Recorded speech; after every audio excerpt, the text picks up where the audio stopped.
বাঙালির পাকশালায় আপনাদের জানাই স্বাগত। আপনারা নিশ্চয়ই জানেন এতদিনে বাঙালির পাকশালায় চলছে সামার স্পেশাল রেসিপি। আজও আমি তেমনই একটা অত্যন্ত সহজ সরল এবং কোনো রকম মশলা ব্যবহার ছাড়াই এমন একটা রেসিপি নিয়ে হাজির হয়েছি যা গ্রাম বাংলার পুরনো এবং প্রায় অপ্রচলিত একটি রেসিপি। বাড়িতে ধরুন রয়েছে একটা ঝিঙে, দুটো পেঁয়াজ বা আলু, একটু কাঁচা লঙ্কা এবং এক টুকরো আম। তাই দিয়েই আপনি বানিয়ে ফেলতে পারেন এই দুর্দান্ত স্বাদের পুরনো বা হারিয়ে যাওয়া রান্নাটি। আমি ঝিঙেটির খোসা ছাড়িয়ে নিচ্ছি প্রথমে, তারপরে এরকম ডুমো ডুমো গোল গোল করে কেটে নিলাম। চৌকো ডুমো নয়, আড়াআড়িভাবে গোল গোল করে কেটে নিয়েছি একটু মোটা করে। এবার আমি যে মাঝারি সাইজের একটি আলু নিয়েছি সেই আলুটাকে একটু মোটা করে প্রথমে গোল স্লাইস কেটে নিয়ে সেটাকে মাঝখান থেকে ভাগ করে হাফ করে নিলাম। একটা মাঝারি সাইজের আমটাকে আমি লম্বাতেও কাটতে পারতাম, আপনারা চাইলে লম্বাতেও কাটতে পারেন, কিন্তু আমি আমটাকে ছোট টুকরো করে কেটে নিয়েছি।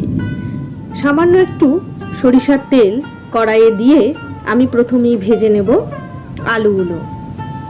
আলুগুলো কিছুক্ষণ নাড়াচাড়া করে ভাজার পর, পুরো লাল হবে না, একটু নাড়াচাড়া করার পর আমি বাকি সবজি দেব। তার মাঝে আমি পেঁয়াজগুলো কেটে নিচ্ছি। এই রান্নায় কিন্তু পেঁয়াজ দুরকমভাবে ব্যবহার করা হবে। একটি পেঁয়াজ আমি লম্বা স্লাইস কেটেছি এবং আরেকটি চৌকো করে কেটে নিয়েছি দুটি লাল লঙ্কা। এটা কিন্তু শুকনো লঙ্কা নয়, আপনারা চাইলে শুকনো লঙ্কা নিতেই পারেন। আমি কাঁচা লঙ্কা পেকে গেলে যে লাল হয় সেই লঙ্কা নিয়েছি।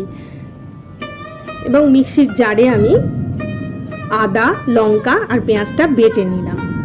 এইবার ভেজে রাখা আলুর সাথে আমি ঝিঙেগুলো দিয়ে ভালো করে ভেজে নিলাম।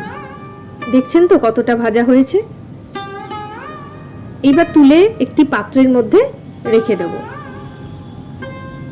ঝিঙে আলু মিশ্রণ আমি পাত্রে তুলে রেখে ওর মধ্যে লম্বা করে কেটে রাখা পেঁয়াজের টুকরোগুলো দিয়ে বেশ কিছুক্ষণ ভেজে একটু লালচে করে ভেজে নিয়ে আমি যে পেস্ট তৈরি করেছিলাম আদা, লঙ্কা এবং পেঁয়াজের, সেইটা দিয়ে দিলাম। সামান্য একটু জল দিয়ে এবার আমি প্রায় মিনিট 3-4 কষাবো, যতক্ষণ না ভেতর থেকে তেল ছেড়ে আসছে। এই সময় আমি একটু হলুদ দিয়ে দিলাম আর একটু সামান্য জল দিয়ে মশলাটা রান্না হওয়ার জন্য, মশলাটার কাঁচা গন্ধ দূর করার জন্য আমি জল দিয়ে ঢেকে দিলাম আরও মিনিট 2। এবার ঢাকা খুলে জলটা কিছুটা শুকিয়ে নেব। মশলাটা যখন গাঢ় হয়ে শুকনো হয়ে এলো সেই সময় আমি ভেজে রাখা আলু এবং ঝিঙের মিশ্রণটা দিয়ে দিলাম। এইভাবে কিছুক্ষণ নাড়াচাড়া করব। এবারে বেশ কিছুটা জল দিয়ে দিলাম পুরো রান্নাটা হওয়ার জন্য।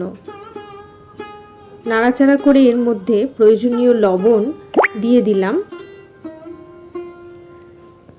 এবং ঢাকা দিয়ে আরও মিনিট 3 বা 4 আমি রান্না করব।